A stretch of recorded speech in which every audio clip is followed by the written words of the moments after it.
For by grace you are saved through faith, and this is not from yourselves, it is God's gift.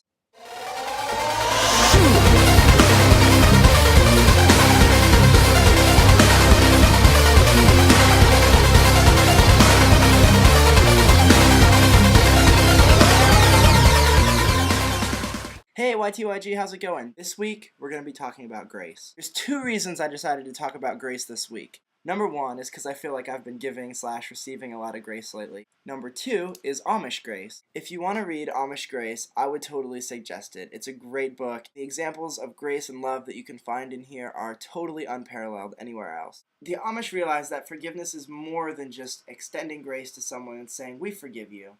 It's actually caring, loving, feeling compassion for the person that you're forgiving, for the person who hurt you. Forgiveness is a complete 180-degree spin of how we felt towards a person in the first place.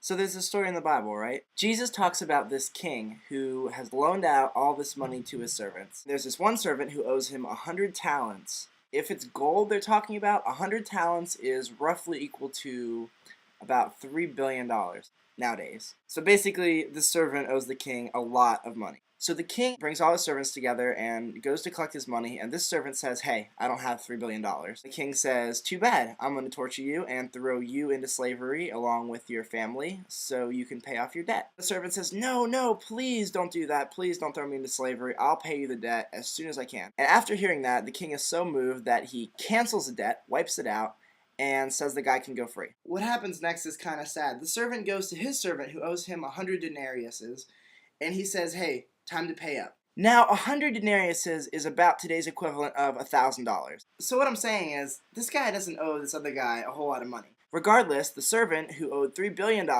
still is trying to hit up the servant who only owes $1,000 for his money.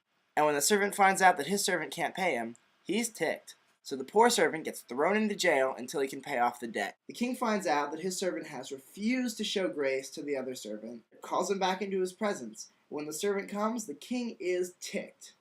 Righteous anger, of course. He puts the debt back on paper and throws the servant into prison until he can pay it off. The $3 billion debt. For this week on grace, there's three things we should realize.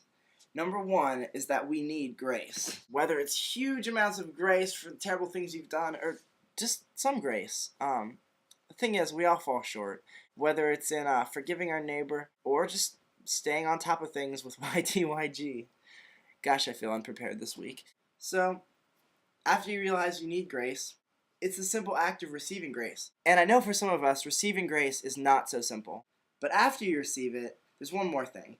Give it. You've got to give grace. One of the things I thought was really interesting about this parable that I've never really thought about before is that the grace that comes from the king isn't unconditional. He freely gives it, but when he finds out what his servant does, he takes it right back and throws his servant into prison. Now for us, as followers of God, I think we've got to realize something. Don't go off and worry about whether or not you have an authentic relationship with God just because you were mad at your brother the other week or you were a little bit ticked at your mom.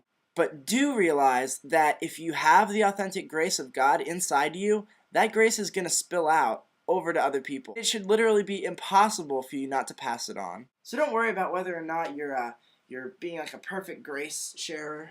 Just worry about passing on the grace that God's already given you.